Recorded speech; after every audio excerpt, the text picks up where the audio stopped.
Hi, everyone. Welcome to the Power Hour, optometry's largest and longest running show. I'm Eugene Shatsman, and we've got a great one for you today. There are a very small number of people in the optometric industry with as much reach and as big of a Rolodex as John Walborn and Jeff Poe. Together, these guys run a company called Sanitas Advisors, and I have to warn you, they're not here to sell you anything, mostly because they can't. Their whole company is focused on improving and enhancing our industry by driving innovation and helping the industry adopt things that might be really exciting, but sometimes really scary too. So in a rare interview, I get a behind-the-scenes look at the world of what's brewing in terms of innovation. That's innovative technology, innovative business models, and really the overall perception of innovation in our industry. This is the innovation episode, and with two guys who eat, live, and breathe innovation every single day. You'll hear about emerging technologies, things you've heard of, things you may not have heard of, leveraging disruptive business models as opportunities, and certainly using innovation as leverage and differentiators in your practice. So I'm excited to share today's conversation with you. Before I do, quick reminder to make sure you're subscribed on YouTube, Apple, or wherever you get your podcasts. And also a quick reminder to drop me a line. Let me know what you think about the Power Hour in general or today's show, or if you'd like to connect for any reason. My goal is to be the best resource for you, and you can reach me at the Power Hour website or at eugeneschatzman.com. All right, let's jump into today's episode. All right, welcome to the Power Hour. John and Jeff from Sanitas Advisors, excited to have you on the show. Glad to be here. Eugene. Glad to be here. All right, so guys, just so that the audience has some context, why don't you tell us a little bit about what Sanitas Advisors does and how you interact with the industry that we all serve and love? Yeah, absolutely, Eugene. I'll start and let Jeff kind of finish, but Sanitas Advisors is all about how do we help this industry grow quicker than it is. We've for a long time looked at and said, wow, this industry could really be a lot bigger than it is if it got together and collaborated. And that's really what we're about, is trying to share best practices, help look at innovations in the space, accelerate the inevitable. That's really what we're about here at Sanitas. Jeff? John, thanks for that one. And Eugene, one of the balances that we have here is we get to work with the industry giants, those that are multinational, multi-billion-dollar corporations. But we get to dedicate about 50% of our time to the innovator, those startups, the entrepreneurs, the people that are really driving the change and the disruption in the industry that leads to what John was talking about, being able to accelerate the inevitable and bring the organizations forward, as well as expanding from a patient perspective. What can we do for the patients that are out there? So it's a great balance. We love what we do, and super excited to, as I said, be here earlier. Well, and both of you guys have a lot, and I would say that, you guys have a little bit of gray hair, and I would say that as a compliment because the experience and the Rolodex that the two of you have been able to establish, along with other advisors who work for you guys, I think is pretty impressive. And so just kind of giving the audience a little bit of context, what you did before. And, Jeff, you were on the front lines of serving patients, where John, you got a chance to be behind the scenes in some of the largest organizations and got to interact with the practices. And just give a tinge of context before we jump into this whole concept of innovation today. Yeah, absolutely. Eugene, one of the things Jeff and I say all the time, it's about the yin and yang. And I think that's all the pieces that fit into Sanitas are all additive. We all bring our strengths, and with that, the Rolodex and our capabilities and willingness to execute, that's what makes us us. And so to your point, my background, I spent 15 years at GE. I was working with plastics divisions, saw all sorts of development, especially on the medical side. Moved over to Essilor, ran strategy, marketing, and then was the president for the lens business. And all of that really is around, kind of the support side of it, the back office, like you said. And Jeff brings that opposite strength. Jeff? Yeah, John, thank you. And Eugene, as you noted, my entire career has been on the provider side. So working with large physician practices, and have done things out of eye care in radiology and oncology and a couple of other really amazing subspecialties, but have spent a fair bit of time, a decade or more, in the eye care space. And Having spent some time in other arenas of healthcare and then being able to be here, it is amazing how complex and multifaceted the eye care industry is. The fact that you get to practice all of the medicine and the surgical components under a roof with all of the retail components of being able to deliver eyewear and the other products and services that our patients need is not an easy business. And for every optometrist and person that works in a practice, they've got to constantly be on their toes.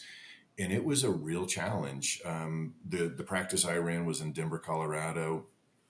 We had 17 ODs, 3 surgeons, 8 locations, 45 exam lanes. So there was a lot of moving pieces. So you're right. I've seen the, the intimate nature of that patient doctor relationship, but also the consumer relationship when they start moving into the retail side of it, and how do you balance all of that? So it's a lot of fun, and there's a huge amount of innovation that's coming that's really going to accelerate how we interact with our patient consumers. Well, and it's interesting because exactly with that vantage point that just the two of you guys have just shared, I think it's only fitting that we talk next about this innovation summit. And I've seen it. I've been there. I've spoken at this summit. It's really kind of an incredible gathering, and I think that's where it's used as a breeding ground for so much innovation that happens in the industry. And why don't you guys talk just a little bit about what happens and just describe it, who attends, innovators who have presented, kind of what categories they're in, and then we can zoom in on some of these innovations and really what influence they're going to have on the industry. Yeah, I'll take the summit as a whole and then hand it over to Jeff, who can talk about the innovators, the innovation piece, and such. This was kind of born 6, 7 years ago out of the idea, like we talked about just briefly earlier. How do we help accelerate this industry? There's so many great businesses, innovators, components within this industry, but they're all stuck day to day in their business, in their own business, in their own silo. They're focusing on how they can make it better within their whole business. And so they rarely are able to get together and collaborate about what we call what's inevitable in this industry. How can we think as a business to accelerate and lift all boats in this industry? So the idea was, let's bring them together. The second piece of that, though, was there's no shortage of innovation.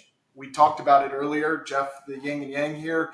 It's a B to B to C industry. And how do we connect both the businesses and the middle B, the doctors that deliver these services to a consumer, to innovation?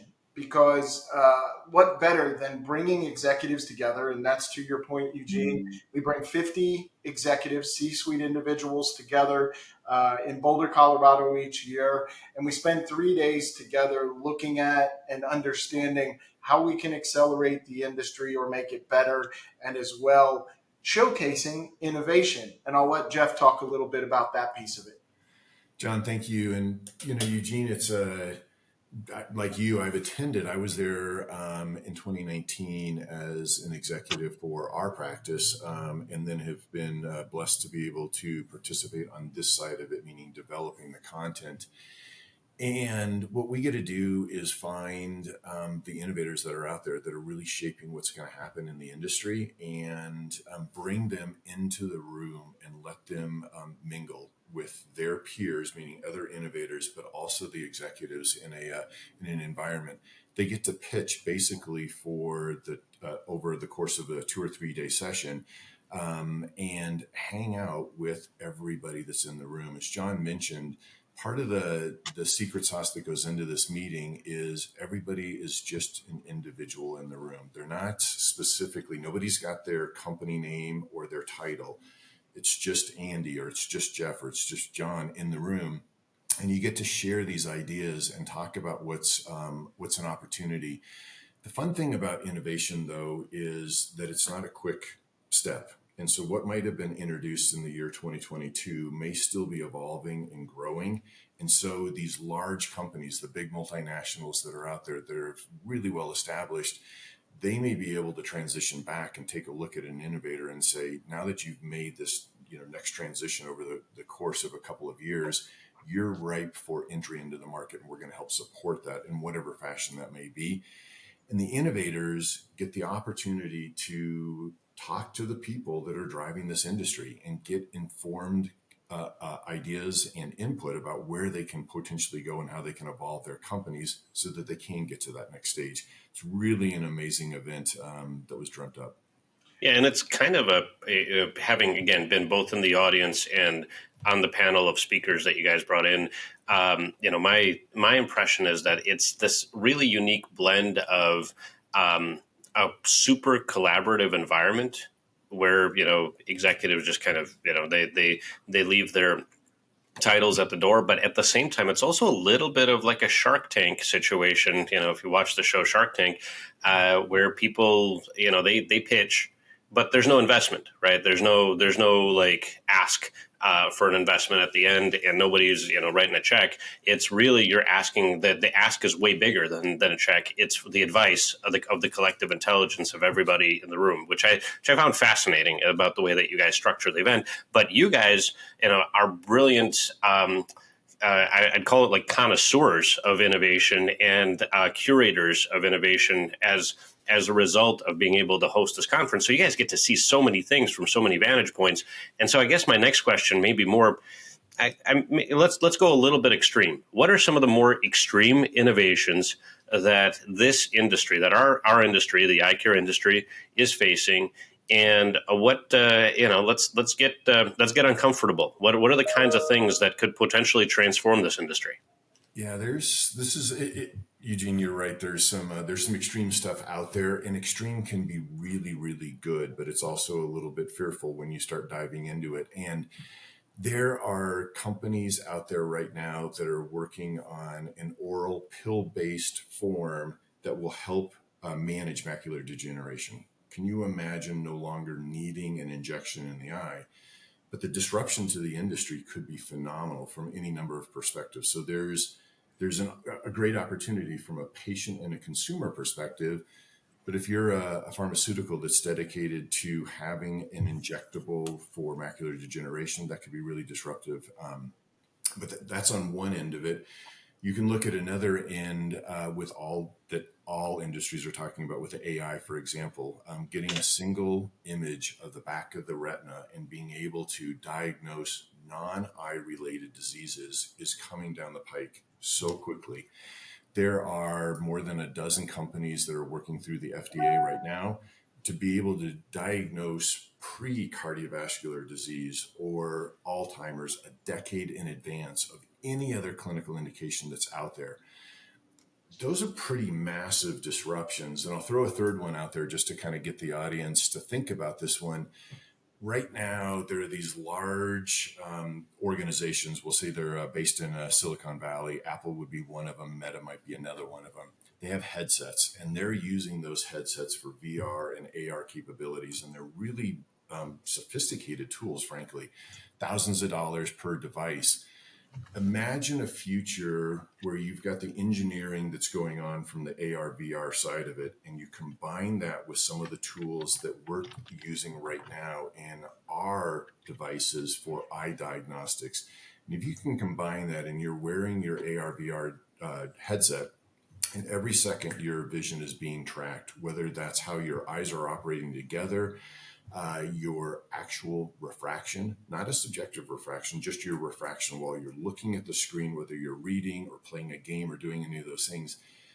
And if you're getting all of these items that are eye related and about how you're functioning, your cognitive and mental and other types of assessments, and all of that's happening real time by just wearing a device, where will the industry go in 3 or 5 years if an Apple and if a Meta or other companies are able to blend these two types of technology?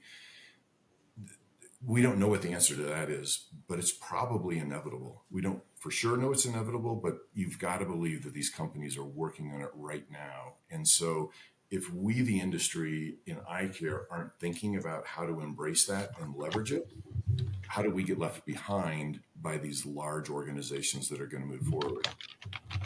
Yeah, and I'll expand on that a little bit. Jeff was talking a lot about the devices.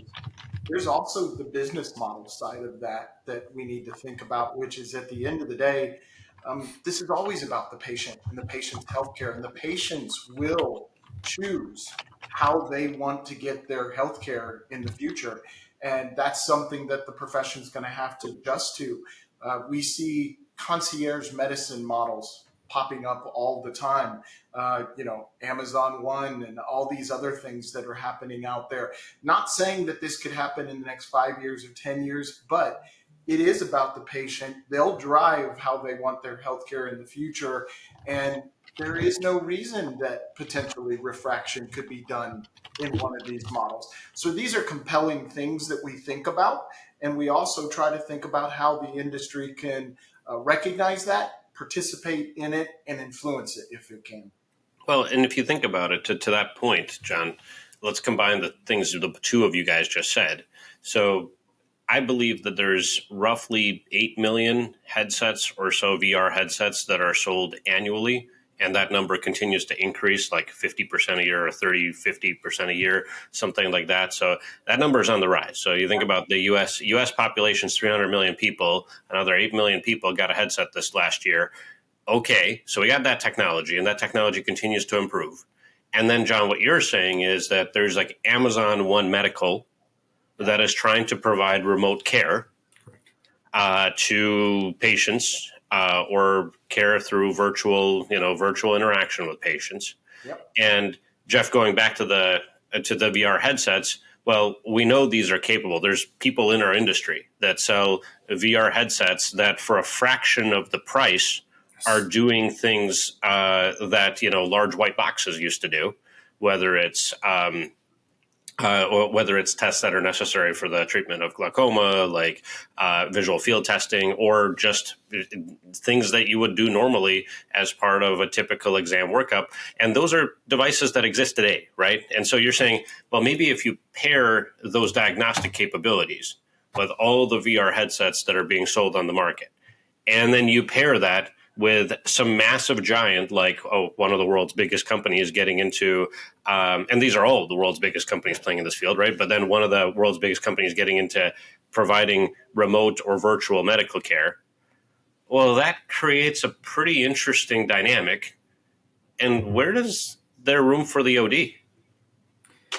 Eugene, we're talking about that wow, what if case, right? And it literally could happen, and I think we all understand that. But for the foreseeable future, we still have a fairly intimate relationship with our ECPs. We enjoy, whether we're going to a retail environment or we're going to a private practice environment, we enjoy engaging with the staff and with the equipment that they have, even the new technologies and the new innovations that are brought forward, and then ultimately with the doctor, because of the communication and the transfer of information that is necessary. And I think that part of what John was saying is, as we think about innovation and how it interacts with the ECP and the industry in total, it's, if we understand how it will benefit the patient and how it will benefit staff, well, then we can understand whether or not it fits into our practice and the patient population that we have, and can make the adjustments that are appropriate so that we will continue to drive this forward. We don't have a big surplus of providers in this country right now, and that's across all specialties.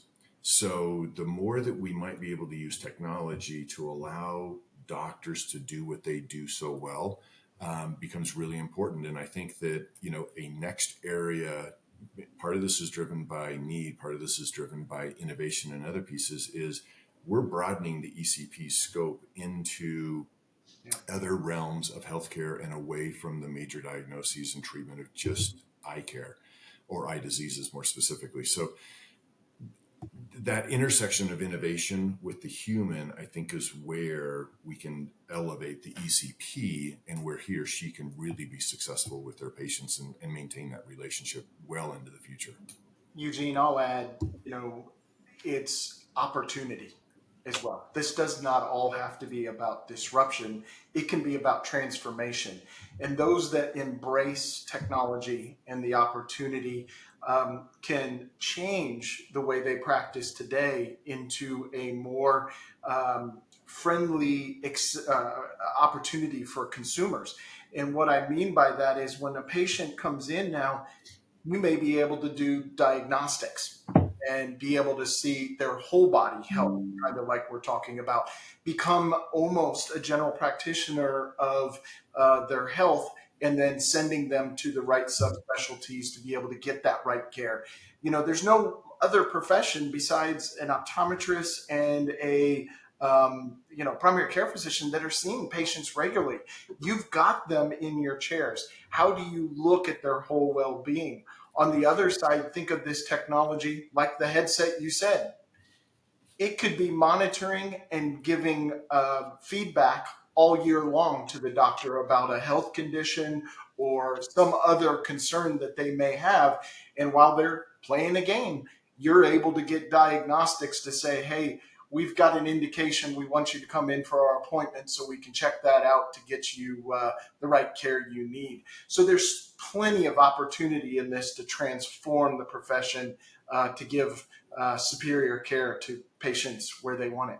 Well, and I think that works well with any technology, right? Sure. It's any time that a good disruptive technology is truly introduced, if you fear it and kind of and try to pretend like it's not there, the reality is you're going to get left behind. However, if you embrace it, I think what happens is you have an opportunity to elevate the work that you're doing, to Yes. get paid at an elevated level for the work that you're doing. The economics of it change as well. And then it creates an opportunity for the technology to do some of the lower value work while you yourself are doing some of the higher value work. Now, messaging that to patients so that they don't feel like, oh, I just got an eye exam from, I think 1-800-Contacts has been dogged by ODs about this for years, right? Like, oh, I just got my virtual eye appointment from 1-800-Contacts. So I think we as an industry need to mention and to message to our consumers the reality of what technology is and is not capable of doing. But we can be honest and transparent and say, yes, technology can help you do this, but you need an OD to help you do that, which then makes sure that you get the optimal outcome as a patient. So Absolutely. I mean, let's be honest. Right now, on average, across all medical professions, and ODs and ophthalmology are included in this as well. It's taking 6 weeks to get an appointment into an office. And people are wanting to be seen now. They may have conditions and other things, and we understand there's openings for medical or serious conditions. But on the flip side, in the doctor's offices, we know the number one issue over and over again is staff, hiring, retraining, maintaining, keeping them. Um, so time is important in both of those elements. How does technology help solve that time equation? Just like you were talking about, can you transition tasks that it can effectively take care of, allowing you to focus more on the critical elements? We hear this analogy all the time, and I'll leave it at that. But it was just like when the auto refractor was introduced. Everybody talks about that. There was resistance to that technology, but people quickly started to realize, if I can get a starting point with that auto refraction, I now can spend more critical time in the chair discussing other diagnostics, other conditions, and their overall health, and spending more quality time with the patient in there. So think of it that way, where technology can be transformative versus just disruptive. Yeah, I think that's a really great point, John. And I think that, if we can zoom in a little bit on where you guys see, let's get really specific, maybe just a couple examples on where you see technology that truly offers shortcuts to ODs, and it's available not in, some maybe distant or maybe not so distant future, but it's available today, and maybe we're not using it so well. One of the things that immediately comes to mind where you're talking about technology and how the consumer wants to engage, there's a company out there called Optify. One of the services, because they offer many, would be what I would call a pre-sale. So before you go into your appointment, you can take a look at an individual doctor. So not just this huge frame line, but an individual doctor's entire set of frames that are for sale. You can pre-shop what you're interested in, colors, frame sizes, whatever you want. and it can be ready for you the second you leave the exam lane, or it can even be ready for you when you come in, and you can work with the optician while you're waiting to see the doctor. Having that ability to do something at home where you can do a virtual try on, maybe have your friend, spouse, partner, whatever, help you pick something out. And all of that is generated online, and then it's connected to the doctor's EHR practice management system. It's seamless. So that type of tool is available right now, and makes a real impact on the I guess the patient experience for what they do. It can be turned into a post-sale opportunity also for, hey, you left, I know you were in a rush, let's reconnect you and make sure that you can go forward with that purchase decision. So that's a single example. We can go through Well, let's dozens. talk about that Yeah. example. I'll ask for more in a second. The thing I find fascinating about that one, and I am seeing companies like that definitely get some pickup in the industry. One of the things that I'm realizing is that, and I've been watching this data since we've been watching this data since 2017. Right. The number of times, and it's demand, right? So demand it helps us understand how often does a consumer look for a particular product. And the way that we do that is we just look at how many times does somebody search the back end of Google. Unfortunately, we spend a tremendous amount of money with Google for our clients. But the fortunate part of that is that we then get back end access to figure out how often a consumer actually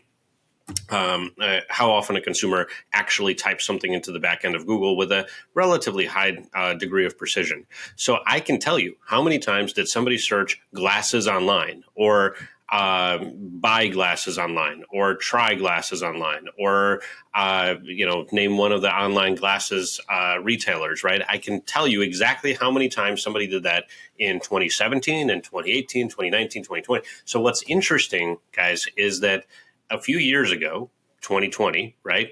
That was the peak of the online shopping experience. And in fact, a lot of ODs were having conversations about, is my optical dead? Am I just basically writing prescriptions so patients can go shop online?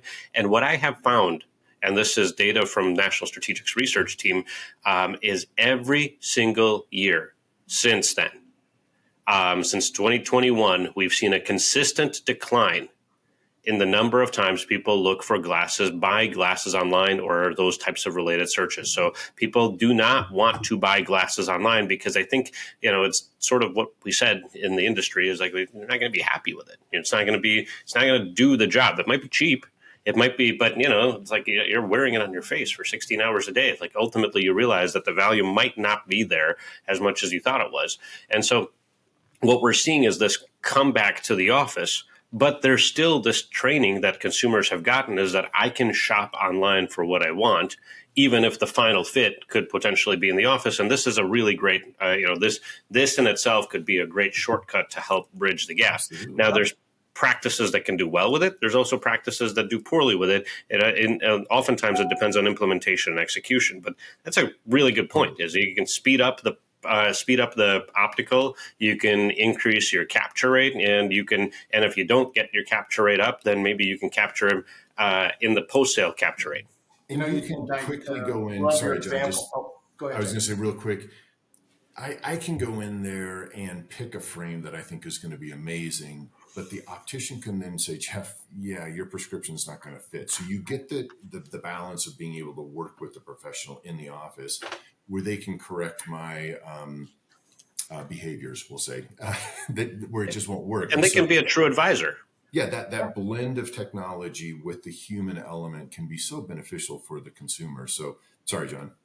Oh, not at all. I was going to expand on that. The opposite side of that coin, when Jeff talks about like Optify, and it's funny, as we were in industry, we would think about online sales being so bad. But consumers want to shop when they want to shop and where they want to shop. I agree with you 100% that people are coming back to personal experience, especially for their healthcare and things that are there.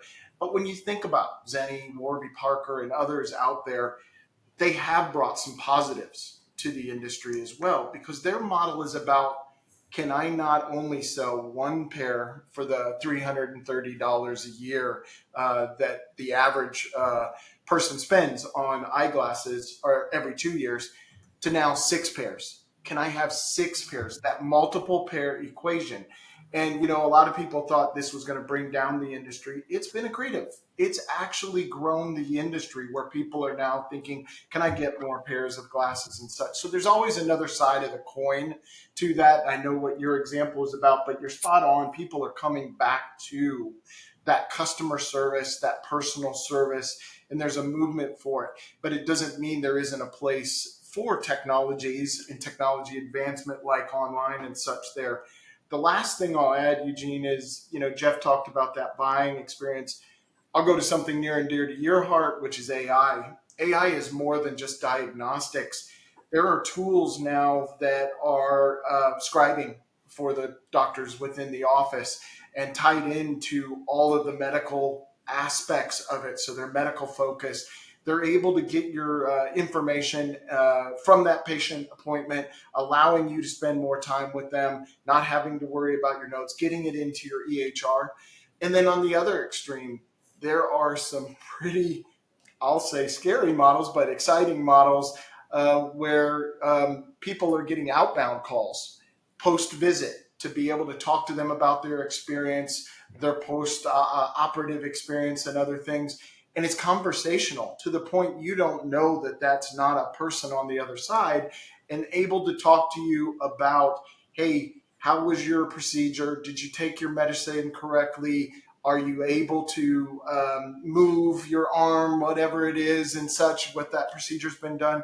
So there's some pretty exciting things that are, again, potential time savers for the office, time savers for the staff that allow you to spend more time on patient care. Yeah, and you're absolutely right. The interesting thing, and we did a show a few weeks ago about phones and how difficult it is, I think, for practices to keep up with the phones, and whether it's because they're understaffed or because the training or whatever it is, right? We got a lot of well-meaning individuals who are just not serving patients that well on the phone. The interesting part is that, we've been testing this, and I'm not quite ready to showcase it yet, but what if AI could talk to a patient? And I'm not saying, in a really high stakes situation, but in a low stakes situation that enhances patient care, like you said, like a follow up. The trick to it was reducing the latency between what happens. When I stop talking, you start talking like a human, right? And it used to be that was 2.4 seconds. If you can get that latency to 1 second or 1 point something, where it sounds natural. That's the trick, and that's been done. It just happened this summer. That technology is now available, so you can prompt your AI to talk in any. You can have them talk like a 21-year-old sorority girl. You can have your AI talk like a college professor. You can have your AI talk. You can literally have your AI listen to you for hours and say, okay, now you can talk. Now the recordings of you and say, okay. Talk like this guy, and it will talk exactly like that guy or gal. So this is where I think you're absolutely right. The innovation of patient experience. Now, I still believe that there is a role for humans in human interaction with patients. But if it's just about exchange of information, let's elevate the humans to do the human work, which is the quality of interaction, the need for connection, and let's let the AI do information exchange. But you realize that 90% of phone calls inside of eye care practices, it's all information exchange. Yeah. Are my glasses ready? Why aren't they ready? What do you guys do? X, whatever. Let's turn it into a place where you're letting the machines do the mechanical work, and you're letting the humans do the highest value work that ultimately has the greatest amount of experience points for the patient. Correct. Yeah. Absolutely. And, we've talked a lot about the technology side of it, but there's some really cool stuff as well going on. We could have a whole show on just the products, devices, the pharmaceuticals, the nutraceuticals. There are so many exciting things happening in this space. And our job really is to see if we can connect the doctors who then can connect to the patients, these innovations. And, what do you think is most maybe a little bit on the edge? It's like coming, but it's going to make the biggest impact. When we think about it today, there's a lot of activity going on in the contact lens space, utilizing contacts to, for example, there's a company uses an eye drop. You wear the contacts for 3 nights while you sleep, and they can give you myopia or presbyopia relief for up to a year. So we're talking game changing. It's Wow. reshaping the outer lens and allowing you to get presbyopia relief for a year.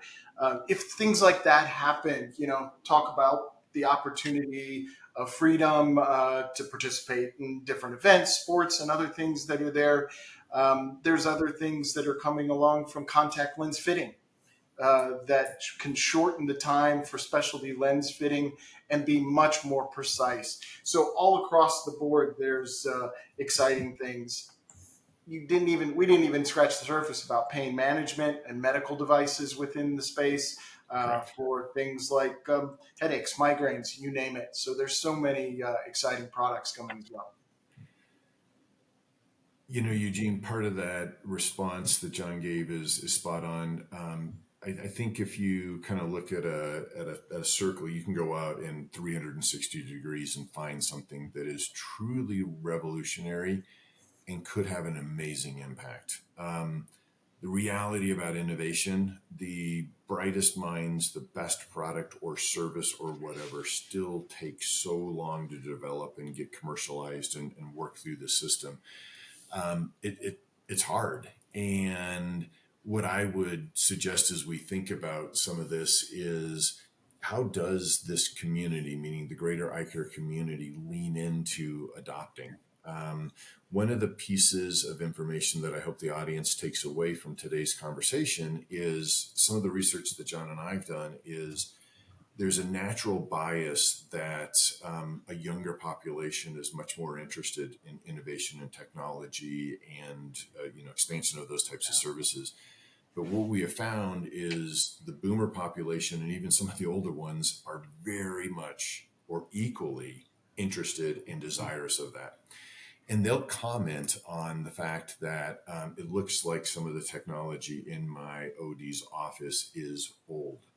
And I want a much more robust new platforms, new technology, et cetera. And it's off-putting when some of that is there. We all know that a phoropter, well maintained, can last for 50 years or more.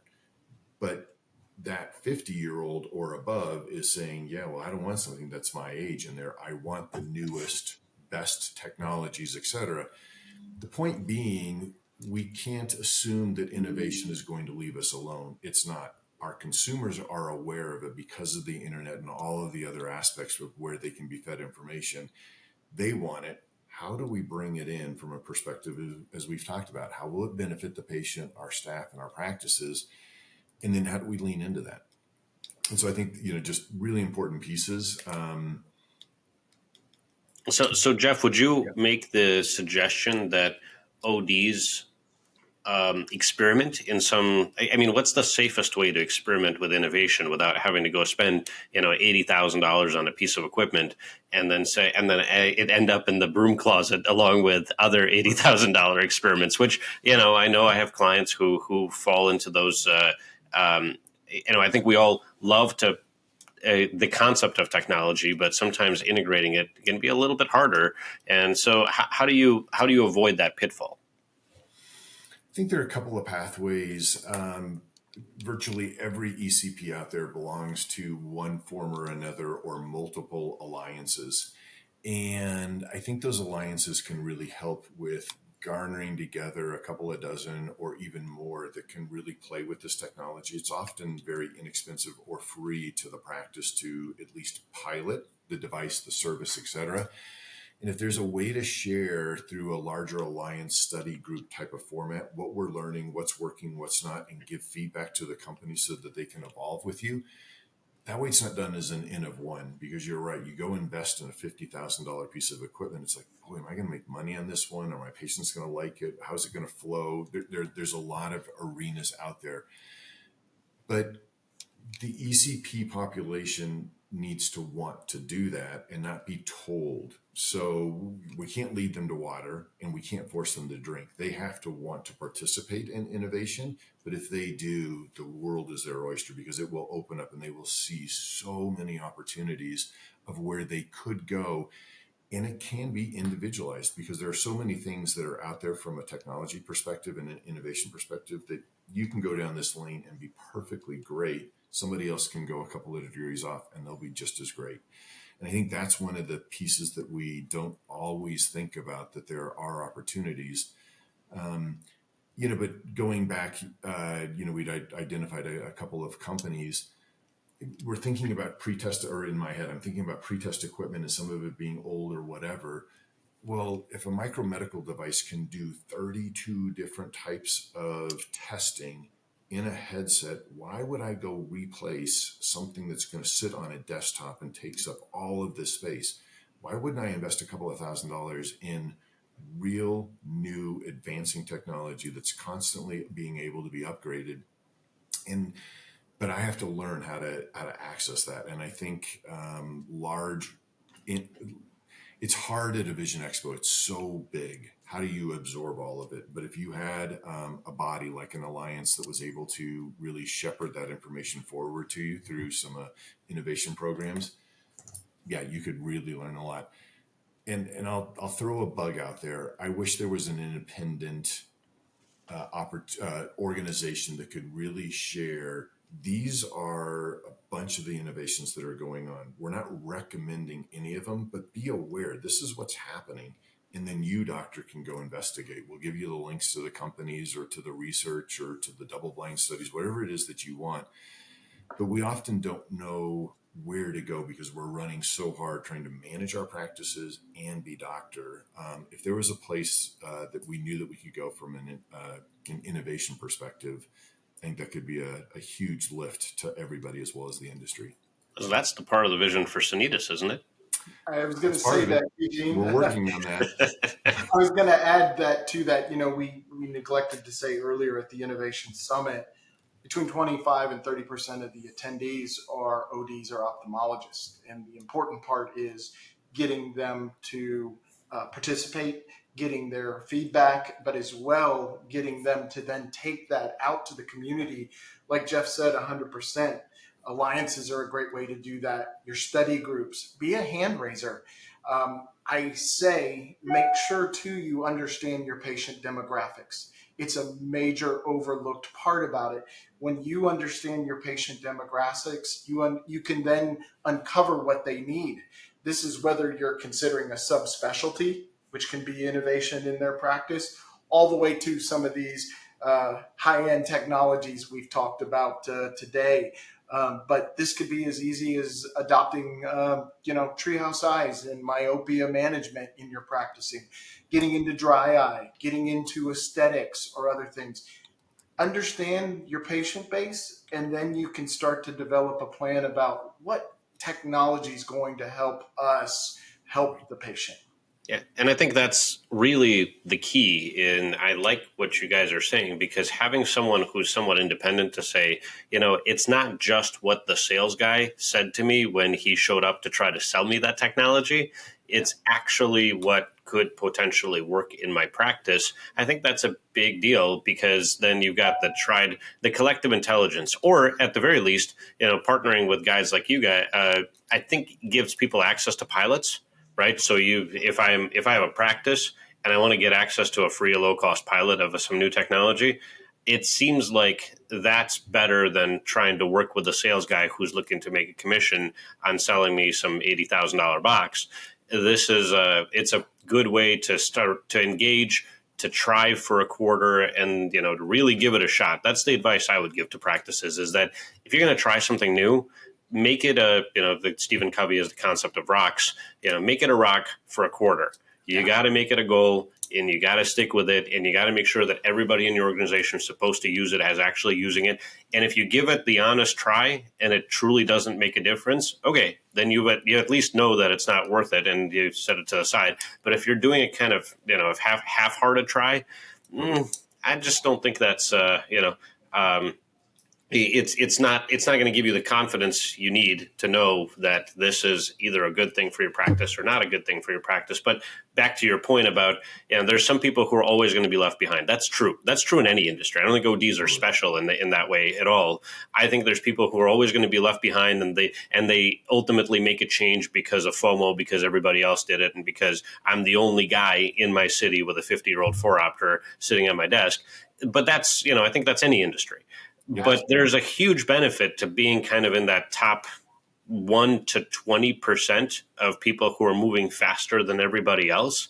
And, maybe there's a little bit of risk with being the first one because but there's sometimes that risk is offset by a huge amount of benefit because yes, you could lose a little bit of time if you structure those pilots correctly. Great. You might not lose any money, but the reality is that, if you're even in that first 20% of practices that's moving in a direction, you get to ride that innovation to drive more patients in the door or to enhance the patient experience that you have.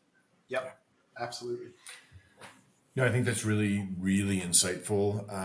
And, kind of tagging off of that one, because there's so much innovation that's out there. You don't have to do everything. You just need to lean into a couple of things, but choose what, again, John mentioned the demographics of your practice and of your staff, and how do you, quote, dress up for your clients that are coming in the door? How do you bring them the things that they're looking for and desirous of? Not everybody has to do everything, and that's okay. But what you need to lean into is, or just flat out embrace, I need to perpetually innovate my practice in order to satisfy my consumers, because those patients will come back over and over, and then they will interact with me in a variety of ways, and we'll find new ways for that to happen.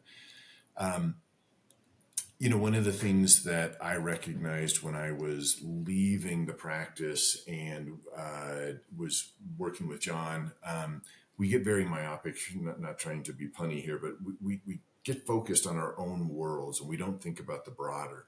John's right. There are a lot of companies out there that we don't like or respect because they're threatening to our business. 1-800 is threatening to our business. Warby Parker is threatening to our business, but they have brought a lot of really good elements to the industry. If we can figure out how to use what they're doing to connect with our patients and bring some of that technology forward, we can deliver the same or better because we've got the human element, the doctors, our staffs, our professionals, that they don't have. So there's so much opportunity, but we have to lean into learning from this very tight adjacent space and allowing innovation to help us do that. Yeah, I think it's really, really a fundamental point, Jeff, is that, and I think it kind of sums up well the kinds of things that we've talked about here today, which is that, there are a lot of things happening out there in the world.